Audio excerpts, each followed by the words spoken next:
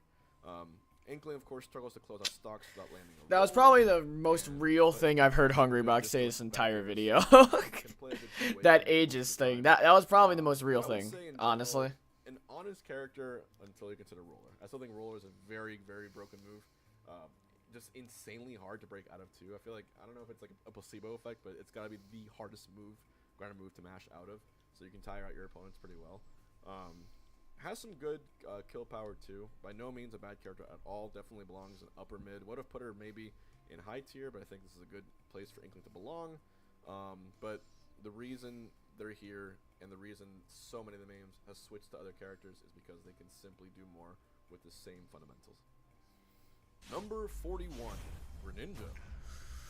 Not much high-level representation besides Leah in Japan, who hasn't traveled much. I think Greninja could be higher.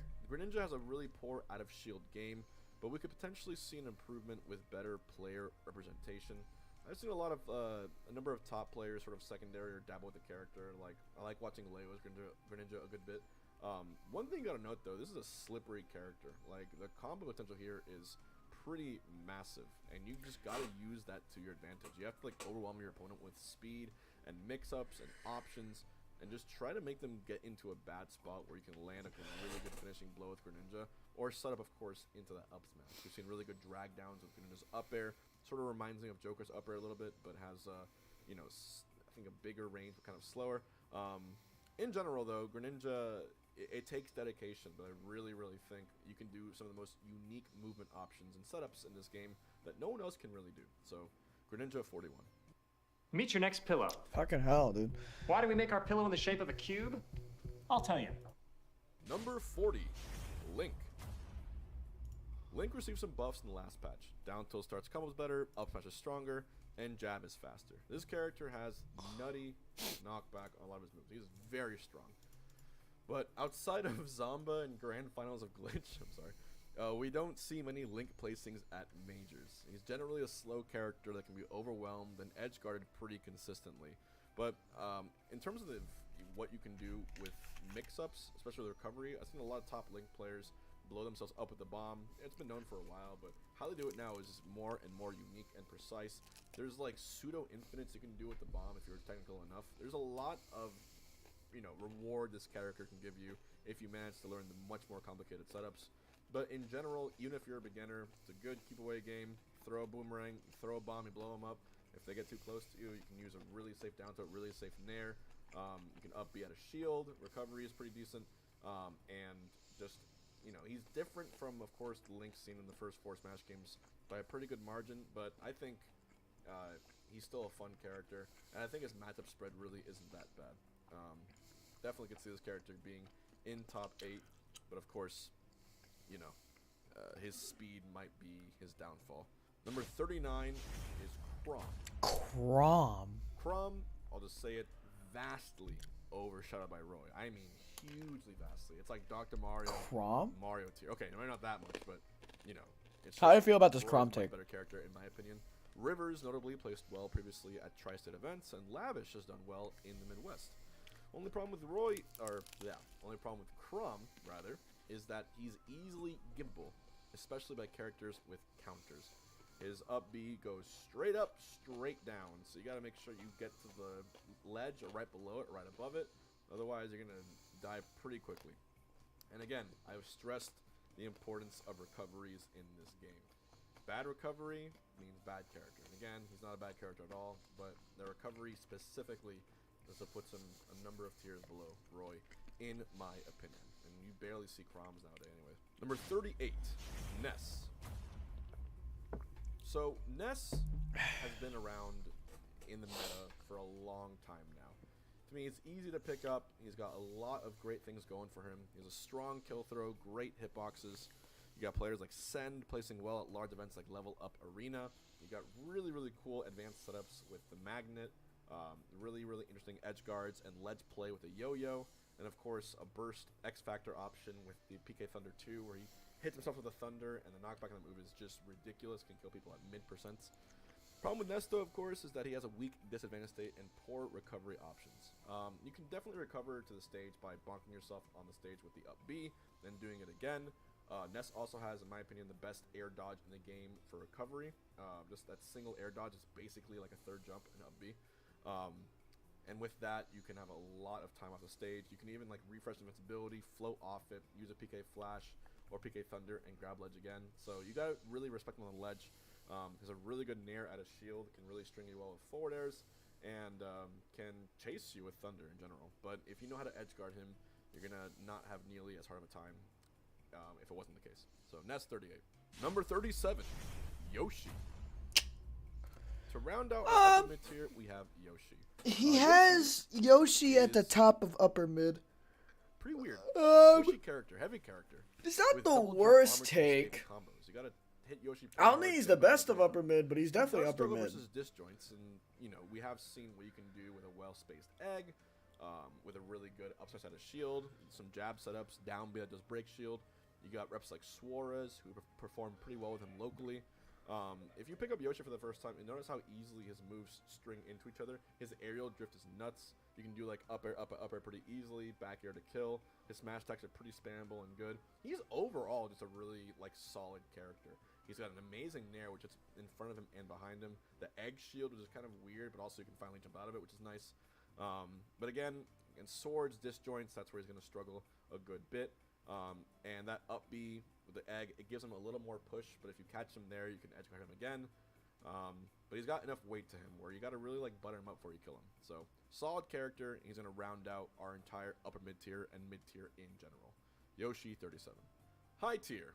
We're now finally where the characters you want to see are, the high tier characters. These characters will often make big waves at even major events and dominate local results. These characters are strong, but you usually have a weakness or two that can keep them out of the true tip top of the game. So these are all characters you're going to understand why they're here. Number 36, Young Link. Young Link. Agreed. Man. I'll agree. Young Link can run circles around you. I'll and agree with hits this you one. a lot, and safely, might I add, where you can't punish him. You have to respect it. Skittles, Toast, Kobe, they all perform very well locally and have made it pretty far in recent majors, even top 8s. Young Link has great projectiles and combo setups. The only thing is that Young Link struggles off stage and can have issues closing out stocks without finding a confirm. That boomerang point blank does a lot of damage. Bombs. Just run away and throw projectiles all day if you want, but also fast enough where you can bully on shield. Down tilt is safe, nair super fast, back air super fast. You can do single hit back air into up smash. You can do a lot of just really frame perfect strings that are just confirms in general. It's just, you take every bit of strength that Link had and turn it into speed instead for Young Link, and you have a pretty good aspect here of what it is. So in my opinion, Young Link, of course, with this is the best of the 3 Links. Yep. Belongs where he is, could easily win a major. You just need to find creative ways to deal with the best tools of the top 10 characters in the game, which could snuff out Young Link in a lot of ways.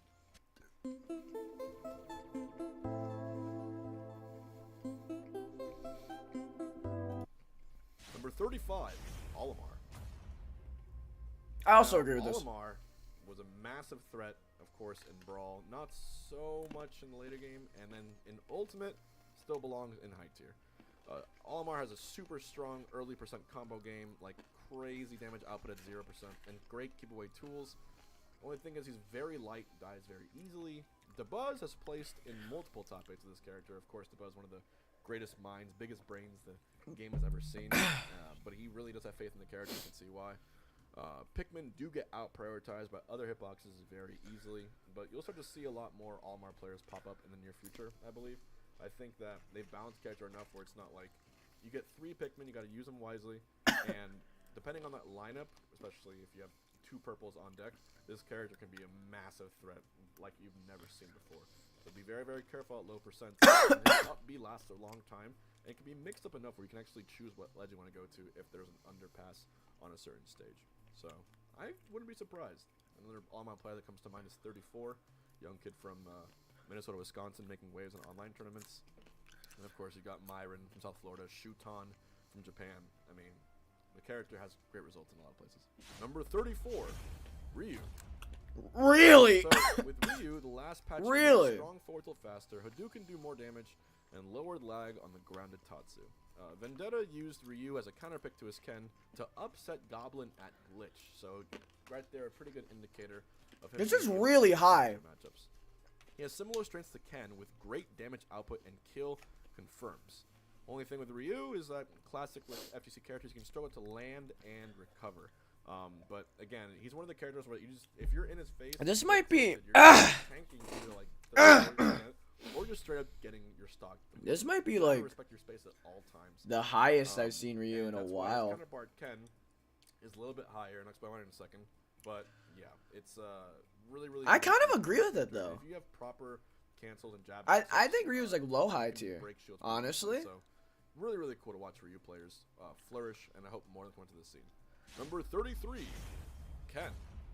Yeah. When I think of This is exactly what I was hoping he'd do. When it came to Marth and Lucina, that he didn't do at all. But this is exactly what I mean. This is exactly what I mean. Like I think Ryu and Ken, they're different enough to where like you can say one's better than the other, but they really should not be that far away. So I agree with this wholeheartedly. This is probably one of the best takes he's had like this entire like list. And placed really well at Glitch Infinite. I also got Jazzo, In my opinion. from Georgia, who still was able to take sets, I believe, off of Cola, one of the top players. Ken, like Ryu, has great damage output and kill confirms, to the point where I would actually consider him a little better than Ryu on this list. Of course, just like Ryu, he gets juggled and edge guarded pretty easily and can struggle with disjoints. But I think that up B confirm that he has with a lot of his jabs puts him just a little bit higher. And again, he's just if you like fighting games, traditional fighters, they did a really good job translating what he can do over to this game. So Ken, 33. Number. See what's inside. Come Here on, we go. bro. Latest pair from Mountain Dew just dropped. Number 32, Falco. Falco. So Falco had some reps in the start of the game, but now I think his combo game is optimized pretty insanely well. Tilde specifically wins many New York City locals and has top 8 in multiple majors. Falco just has excellent combos and kill confirms. The whole idea of a cutscene combo is because like it'll take a few seconds for it to finish because of how easily he can get like a nair into up tilt, into drag down, into jabs, and do this and that. Falco, His great frame data. Only problem with Falco is that he gets camped out and he can struggle to approach, but that doesn't take away from the fact that his back air can kill super early. His side B is pretty hard to read, and of course, his multi-hits are probably one of the best in the game. Like that forward air, because it almost like never ends. So, careful any point in the stage, because he has one of the highest jumps in the whole game. He can catch you wherever you are, and you gotta know what you're doing. Kind of a light character though, and definitely has some weaknesses, but Tilde has been showing some great ways to this character. Number 31, Samus and Dark Samus. So there has been multiple strong reps for Samus and Dark Samus worldwide, such as Icy Mist, and especially in Europe with Siskui and Quick, and some major top 8 placements recently too. These characters are very heavy, they have great ledge trapping, they're floaty, but they have generally poor up-close options and a pretty telegraphed recovery, either with tether or the up B. Depending on how you use bombs, depending on how you use your charge shot, and how you use those crazy aerials that have such a wild range to them, you can really decimate a lot of characters in this game. You can kill pretty early too, insanely strong damage output and knockback on a lot of her moves.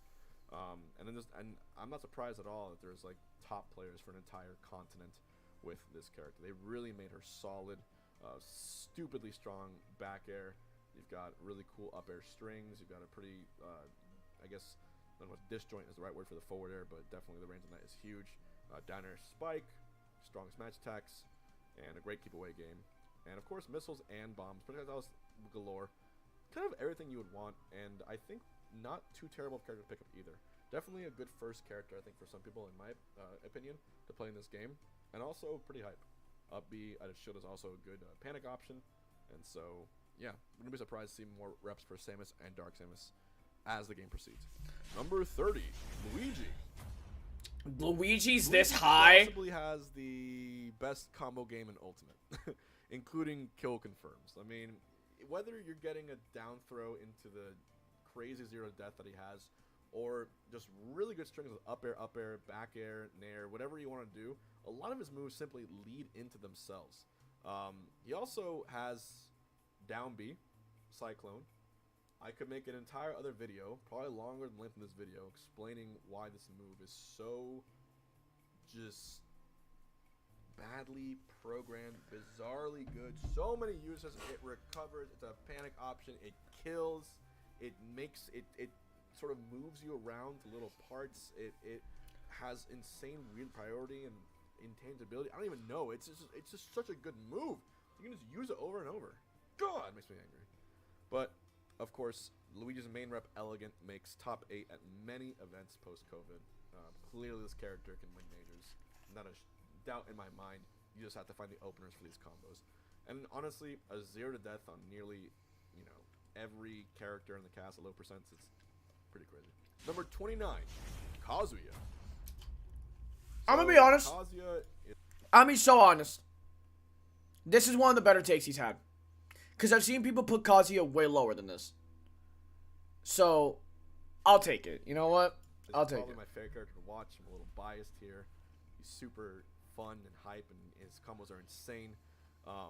He's the big boy of the heavies. He's the heaviest of the DLC characters.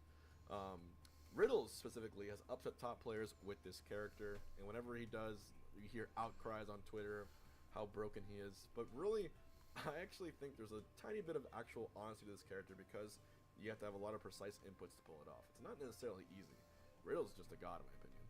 There's also other players like Axiom XL, Turtle, and some others. I think Burr as well has done really well. He's extremely dangerous because of his touch of death combos. He has multiple invisible attacks, including the dash attack. Issue with Kazuya is that he's slow. He's got slow movement and he struggles to land, and he's susceptible to edge guards. His recovery actually isn't that bad. Up B has a pretty big glaring hitbox on it that can send you flying if you get hit by it. You can jump after it too. And of course, you have a comeback mechanic with the Raging Demon, which does 40% just bar none when you get hit by it, and can kill you at devastatingly early percents. So if you put the time into Kazuya, Kazuya will reward you. And it's really, really cool to see someone like Riddles proving how good this character is. Number 28, Harry. Damn. So, Hungrybox, HBox thinks Terry's the best FGC character in the entire game. You know what? That's not a bad take. I won't lie. I don't think that's bad. Speaking of Riddles, Riddles also plays Terry, and he plays top 8 at Collision and does well in general. He basically switches between Terry and Kazuya, showing that you can use either of these fighty characters, I suppose. They're not Shotos not anymore, and I learned it the hard way. But they're fighty characters that have auto turnarounds. But with that, Terry really has easy, high damage combos, really good kill confirms, and great shield pressure. He has the go comeback mechanic, which is one of the best in the game. If you're at 100%, you can use a Power Gazer or Buster Wolf to decimate your opponent. Of course, you'll have knockback if you miss it, or you'll be in cooldown if you miss it. But damn, if your player is good as Riddles, you almost never miss those. And you have guaranteed confirms off of tilts to Buster Wolf, and it's incredible to watch. He does struggle in disadvantage, especially off stage, but he has the Power Dunk jab setup, which can be used not only to like have a bunch of damage output to kill your opponent, but also in some cases to recover and reposition him. So with that being said, I put Terry at 28, and to me, in my opinion, he is the best of the fighties, the 4 fighting game characters in this game, and you can expect a lot more of these players to pop up, especially in other regions, not just North America. So very nice. Another Terry that comes to mind is OG Mustaine. Does really well online, I'm sure. Wait.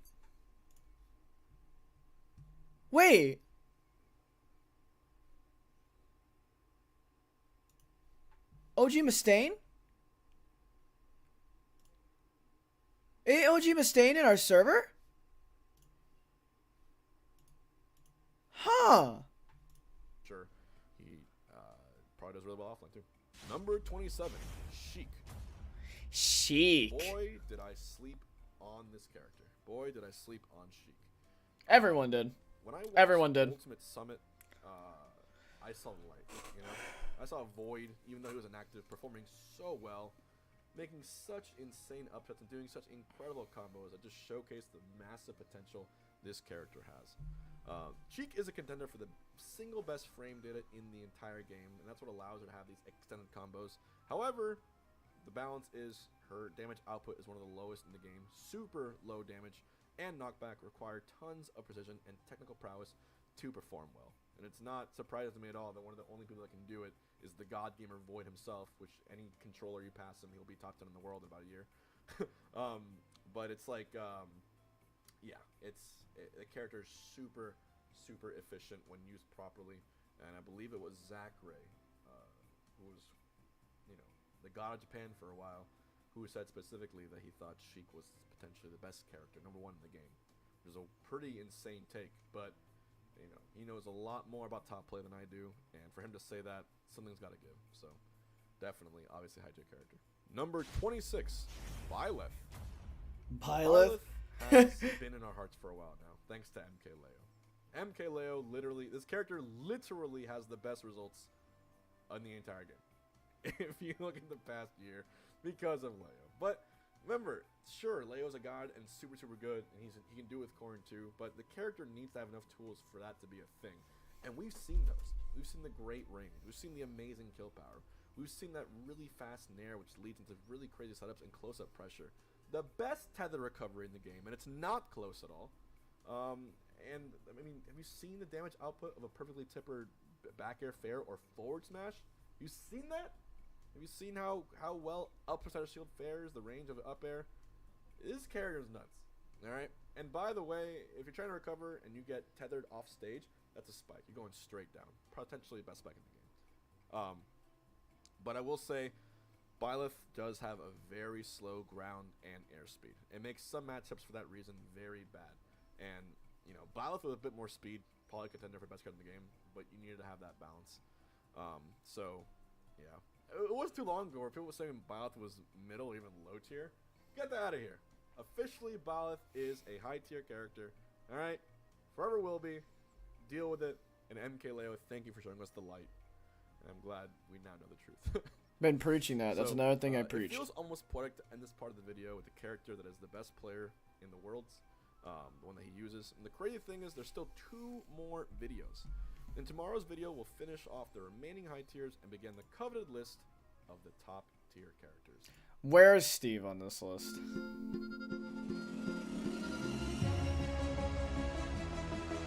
Welcome back to part 4 of the final Smash. I'm just gonna Ultimate skip list. through this. Surely you've watched every Like, single all right, I want to see where Steve is. So Snake's number 25.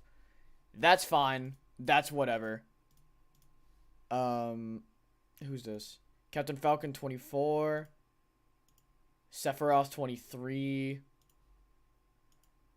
Samus 22. So now this is the top tier. Shulk 21. Very ass character to deal with. Number 20, Lucina. Lucina 20. Diddy Kong 19. Steve only 18. Number 18, Steve. Oh boy, we had to have a character that was gonna shake things up, right? No, I don't. I think he should be way higher. I, honest to God, think Steve's top 5. Genuinely. It's not bad. Cloud's this high? All right, number 17, Cloud. So, whenever we're not talking about MKLeo, we're talking about Spargo running the sticks, right? All around. Number 16, Min Min. Min Min number 16, Wario number 15, Mario 14, Sonic 13, Game & Watch 12, Peach and Daisy 11. Okay. Alright. Done. I'm done watching that video. If you want my honest opinions on it, it's okay. It's not the worst tier list out there, if I'm being completely honest with you. I've definitely seen and heard worse takes in my life, especially when it comes to Smash Bros. But I don't know, dude. There's just some questionable things here and there about it. Illusion shattered. Beg for mercy. How does this work? Do I gotta... Okay, that's how I do it. Thought it was electricity. What do we have here?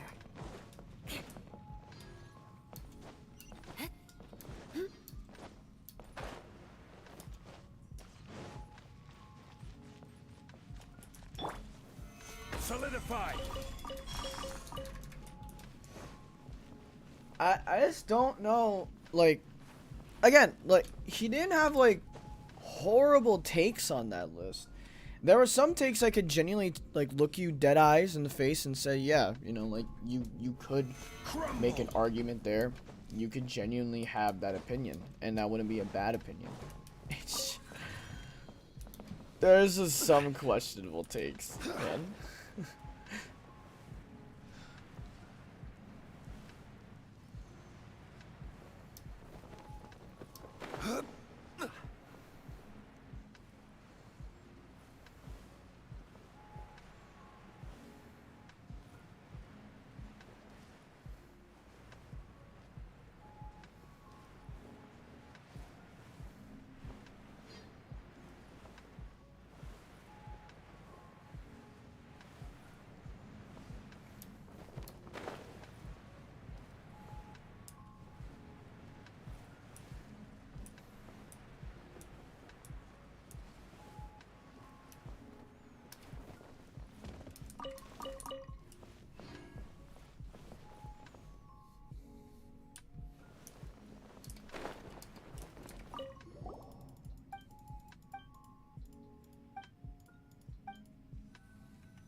Whoa, whoa, whoa, whoa, whoa.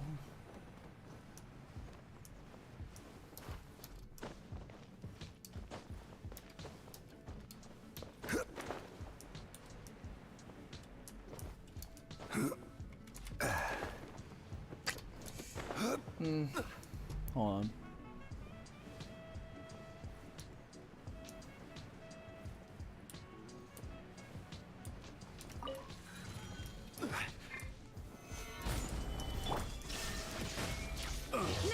shall perish!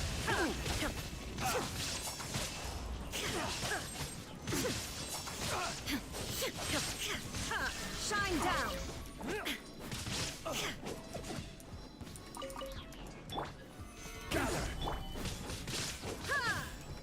Crush! You're open. You're...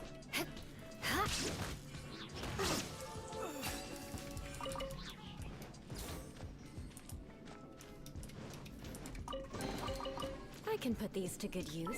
Alright. I'll be honest. It's hot as shit in my room. And, I might take a nap. I don't know yet. So I, personally, will be seeing you all next time. Thank you all for showing up. And, yeah. Don't know when my next stream will be. Watch out for some videos, though. And, yeah. Peace out, everybody. Have a great night. Oh, I gotta get this music off. Yeah, I'll see you all later. Bye-bye, everybody.